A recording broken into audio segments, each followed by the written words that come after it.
कारण जी से मेरा फॉर्मल जुड़ना जो है वो तो रंगमंडल भारत भवन के डायरेक्टर होके आए और मैं भी डायरेक्टर था, लेकिन उनके काम से बहुत यंग एज से जुड़ा हुआ था। जो काम विज़न देता है ना, वो चीज़ उसके अंदर थी।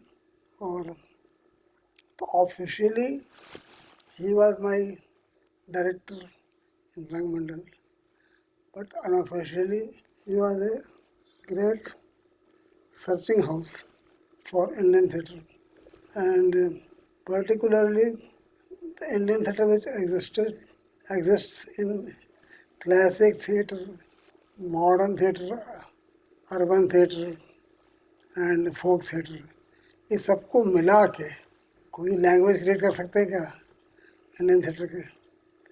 उसमें मेरा इंटरेस्ट था और मैंने वही पकड़ने की कोशिश की।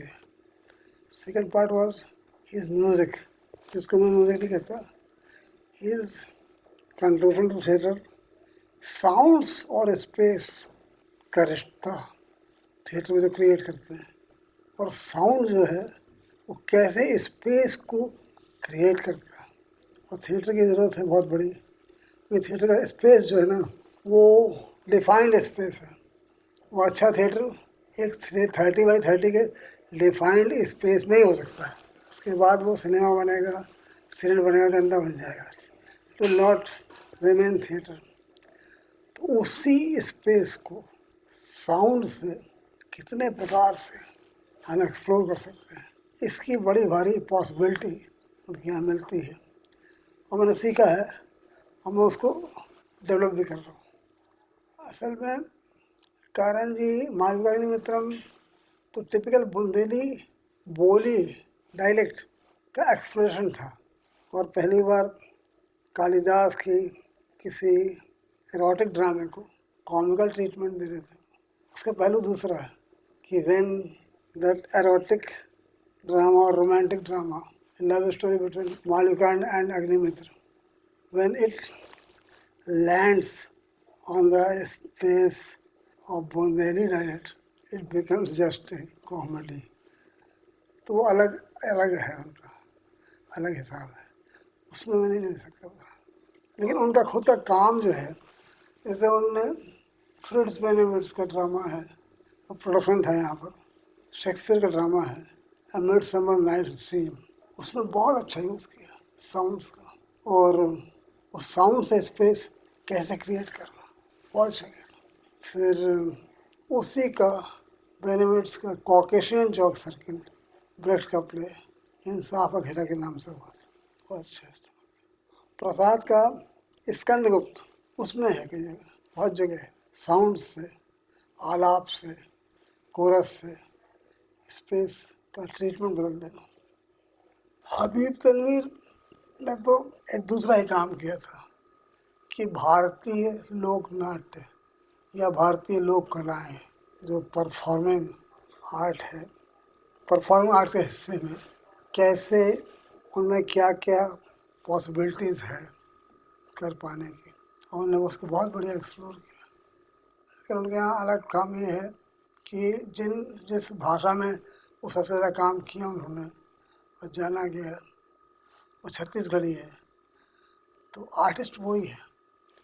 और एक्चुअली वो आर्टिस्ट कितने हैं, उनके जीवन मरण का वो काम ही है नाचना, गाना, अभिनय करना, पेट चलाना। उनने उसको पकड़ा और एक great rural actor of India की खोज कर दी। तो उसकी अपनी एक अलग दुनिया है, एक अलग सीमा भी है।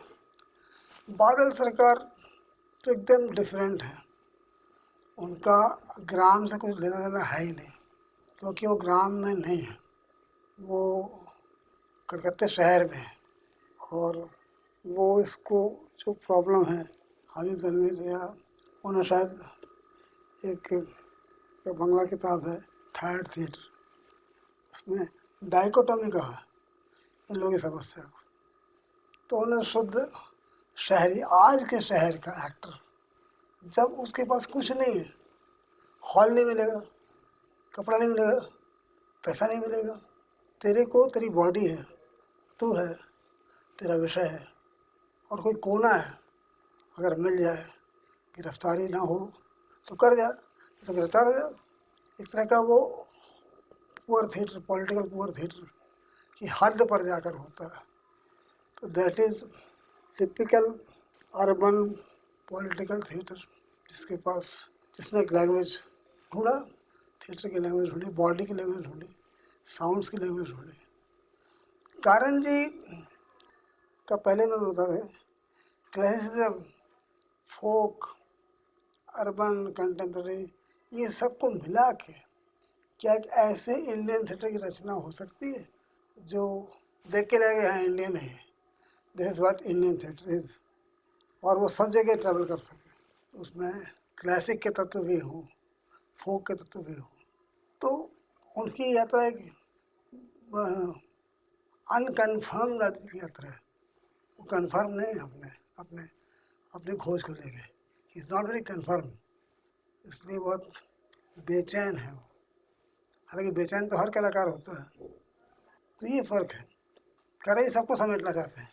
करण जी हबीब तनवीर वाला एलिमेंट जो है वो भी लेना चाहते हैं, बादल सरकार वाला भी लेना चाहते हैं, और रविंद्र ठाकुर वाला भी लेना चाहते हैं।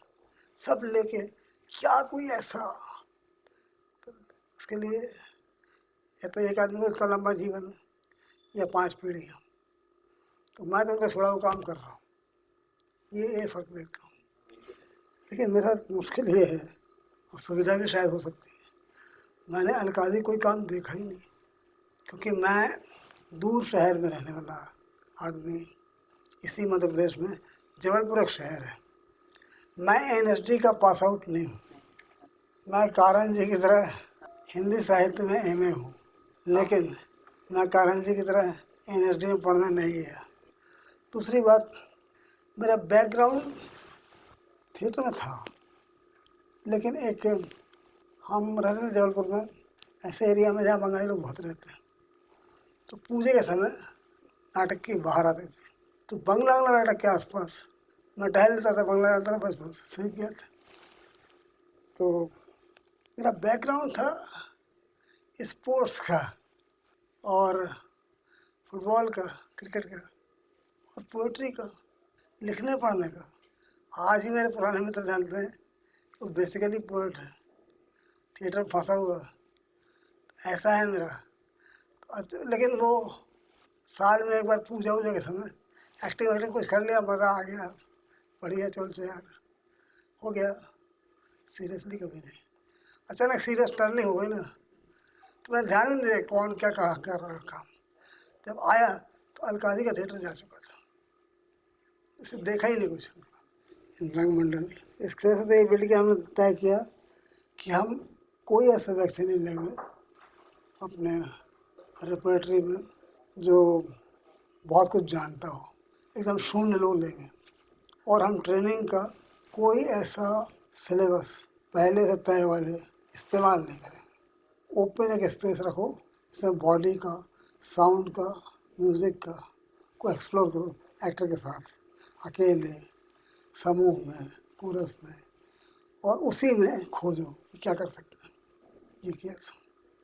और इनका इंटरेक्शन है, बहुत तरह के लोगों से करवाओ, और जैसे एक इंटरेक्शन ख़त्म हो दूसरे में डाल दो, जैसे पहले इंप्रेशन को ये बहुत ज़्यादा ले ना पाए, वो उनकी बॉडी में याद रहे, उनके साउंड्स में याद रहे, उनके सेंसेस में याद रहे, और वो एक ऐसे आदमी बने जो सेंस बहुत तेज़ है इसका, कान का, नाक का, आँख का, दिमाग का, ये सब किया।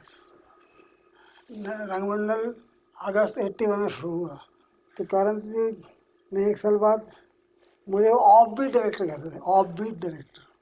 तो बोले कि एक बार आपको डायरेक्शन में काम करना है। मैं किसको? बोले मुझे। मैं कैसे बात कर रहा हूँ? नहीं करना। ठीक करेंगे। हमने क्या करेंगे? बोले बताऊँगा। फिर डायरेक्टर तो मेरे दिमाग में है, डायरेक्टर तो हूँ मैं जानता हूँ कि मैं डायरेक्टर ही हूँ, लेकिन इतना मालूम था कि बड़ा स्टफ है मेरे सामने, इसको जम के एक्सप्लोर करना है, जब भी फंसेगा ये। तो अंजी लेके आए। मैं कहा ये मज़ा नहीं आया। अंजी क्यों? बोले हारमोनियम लेके मैं बजाऊंगा, गाऊंगा, सूत्रधार बनूंगा। हमने कहा मैं ही बताऊंगा आपको। तो छुट्टी पर हम लोग गए थे 1 महीने की, साल में एक छुट्टी होती थी। हमने कहा लौट के बताता हूँ। मानवाड़ पढ़ चुका था मैं, तो दिमाग में आज था ये टिपिकल बहुत कॉम्प्लिकेटेड प्ले है, इसका जो कम से कम भावराव ऐसा होना चाहिए जो मेरी लाइफ एंड डेथ और कंटेम्प्रेरी क्वेश्चंस को सीधे सीधे कम्युनिकेट कर सकूँ। बच्चे तो नहीं समझ पाएंगे। तो इनको मैंने कास्ट दिमाग में कर लिया था। लौटे बोले क्या किया? हमने कहा महानिर्वाण भावराव। अरे बाप रे, वो तो फेल हो जाएगा। मतलब क्यों? बोले वो हिंदी वो मराठी के अलावा हर जगह फेल हो जाता है। ऐसी सब जगह रिपोर्ट थी कि टिपिकल मराठी ह्यूमर है ना। हमने कहा हो जाएगा अपने। तो वो अंजी करना चाह रहे थे, मैंने महानिर्वाण किया। और महानिर्वाण मेरे लिए ये था कि जब मैंने पढ़ा था तो उसमें वो एलिमेंट मिले मुझे जो कारंज हमेशा बोलते थे, क्लासिकल, फोक, अर्बन, सब महानिर्वाण में। क्योंकि कीर्तनकार है, हीरो कीर्तनकार है, मरने के बाद अपना कीर्तन करता है ना। और शहर में होता है सब कांड। पड़ोसी लोग शहर के एक चाल में रहते हैं, पड़ोसी लोग शहरी हैं, शहरी में वो लोअर मिडिल क्लास के बाबू लोग हैं। ये सब मुझे मौका मिल गया था कि एक मैं इंडियन लोअर मिडिल क्लास का थिएटर क्रिएट कर सकूं। तो मैंने कॉलेज कर लिया कास्ट, ऐसे हुआ था। तो हमने उसको, मैंने फिर इम्प्रोवाइज बहुत किया ना कई चीज़ें। जैसे सतीश अडगर के प्ले में जो है कोरस अलग है और कीर्तनकार सूत्रधार भावराव अलग है। मैंने कोरस मतलब पड़ोसी और मेन रोल दोनों को मिक्स कर दिया। और जो मुर्दा जो जिंदा हो गया है, लोगों में मूव करता है, वो लोगों को दिखाई नहीं पड़ता। लोग आपस में अपनी बात कर रहे हैं, सब कुछ सुन रहा है। पहले के नाटक में क्या है कि लाइट गई, बहुत ईजी है नाटक में, लाइट गई, नई लाइट पर कोई सूत्रधार आ गया, उसने बताया कि ऐसा ऐसा, फिर कोरस आ गया। हमारा ऐसा नहीं, सब कुछ साइमल्टेनियसली होता रहता है। वो कोई हाईलाइट हो जाता है, कोई कम लाइट में चला जाता है, कोई लॉन्ग शॉट हो जाता है, कोई मिड शॉट हो जाता है, कोई क्लोजअप हो जाता है। तो हमने कुल मिला के थिएटर में ये सब खोजा था उस दौरान, कैसे होगा, कैसे करेंगे इस बात को। तो वो सब हुआ था। तो वो सब ये मुत्तु कोड़ी वाला सब था उसमें। मैंने सीन्स इतना सा है, मैंने उसको इम्प्रोवाइज कर लिया था। क्योंकि वो सीन में इम्पोर्टेंट नहीं है, इशारा क्या है। दिल्ली में शो हुआ तो इनको देखा मैंने कि जो नाटक में पत्नी का रोल कर रही थी शोभा, उसको और बेटे का रोल कर रहा कमल, उसको दोनों को साइड में लेके बैठ गए। बोले मुझे छोड़ना मत, याद करवाना, दिल्ली है, मेरे प्रतिष्ठा का प्रश्न है, यहाँ पर सम्मान है मेरा। उन्होंने करवा दिया था यार। क्या करते थे करण जी कि शुरू के शो में सुरेश भारद्वाज लाइट करते थे। वो बोलते थे कि आप एक्टर को संभालिए। क्या? बोले स्टेज छोड़ के भाग जाता अंधेरे में, कहाँ कहाँ लाइट लेके पीछे पीछे घूमे। तो मैंने उनको स्पेस में बांधा था। तो फिर धीरे धीरे वो बंध गए थे। और फिर वो शोभा और कमल ने याद करवाया। अच्छा, मैंने उनको बोल दिया था, गुस्सा होते थे ये लोग, हाथ पकड़ते थे उनका, ये भागते थे यहाँ से वहाँ। तो कमल, बाबा सुनो तो, भाऊ बात सुनो ना। तो डायरेक्टर बोला, कमल तो मेरा तो जोर से हाथ क्यों पकड़ा? तो डायरेक्टर ने बोला था, क्यों बोला अलग जी? मैंने इसलिए बोला था कि आप अंधेरे में चले जाते हो, आपको याद नहीं रहता कि लाइट यहाँ नहीं है। तो धीरे धीरे आ गए थे, अच्छा करते थे। वैसा देखिए रिस्क होता है ना थिएटर एक्टर में। वो ग्रेट थिएटर परफॉर्मर थे, एक्टर थे। जब उनको याद प्रॉब्लम नहीं है, जब उनको कॉन्फिडेंस हो गया कि यहाँ से यहाँ ऐसे चलना है, तो जो परफॉर्मेंस थे उसका जो फिलोसफिकल वैल्यू था वो इम्पोर्टेंट है। अब वो हमारा दुर्भाग्य देखो, उसे कोई क्लिपिंग नहीं हमारे पास, कुछ नहीं। सिर्फ मैं बोल सकता हूँ जो कल की पीढ़ी झूठ भी मान सकती है। गजब करते थे, क्योंकि वो सेंस, मैं क्या कर रहा हूँ, कौन सा थिएटर में तलाश रहा हूँ, कौन सा थिएटर वो तलाश रहे हैं, उनने इसका म्यूज़िक किया था। और म्यूज़िक बोले पहली बार मैं ऐसा म्यूज़िक कर रहा हूँ जो मेरे दिमागी प्रैक्टिस में नहीं है, तुम करवाओ मुझसे और मैं करूँगा, साथ साथ पूछूँगा क्यों ऐसा क्यों। उन्होंने बहुत ही अच्छा म्यूज़िक किया उसका। आप ट्रैक ले सकते हैं, आपको एक सीडी मिल सकते हैं, यहाँ पर है म्यूज़िक तो उनका वही हम के आगे आज भी करते हैं। फिर मैंने बोला कारण जी पहली बार एक ऐसा प्ले मिला है जिसका स्पेस अर्बन है, लेकिन उसका कहने का स्टाइल इंडियन फोक स्टाइल है, कीर्तनकार है और पड़ोसी अपन मिक्स करते हैं, तो मुझे बहुत मज़ा आया था। लेकिन और उस मज़े को अपनी आँखों और दिमाग में दर्ज करना और फिर वैसे बोलना, वैसे अभिनय करना, वो ऊंचाई जो है ना, बाकी सब ने कारण जी की नकल की, कारण जी ने दिव्य किया था और दिव्य अनुभव इसको बोला, दिव्य अभिनय इसको बोला ना, वो दिव्य कभी नहीं हो सकता। भोपाल गैस ट्रेजेडी पर एक प्ले लिखा था रोहित शर्मा ने, बांझ घाटी, उसका म्यूज़िक कारण जी ने किया था। उसमें 2 म्यूजिशियन थे, कुछ धुनें बनाई थी एक्टर्स ने मिलकर, और कारण जी ने कहा था कि मैं इसमें सिंथेसाइजर से म्यूज़िक करूँगा, तो समझ नहीं आया। तो वो आके उसके इम्प्रोवेशन में हमने उसका इम्प्रोवेशन किया था।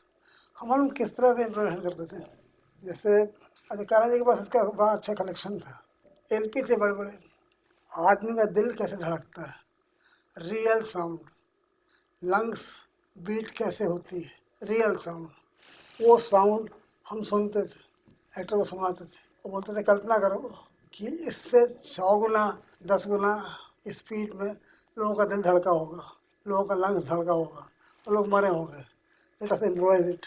तो ऐसे इम्प्रोवाइज बैठे रहते थे वो।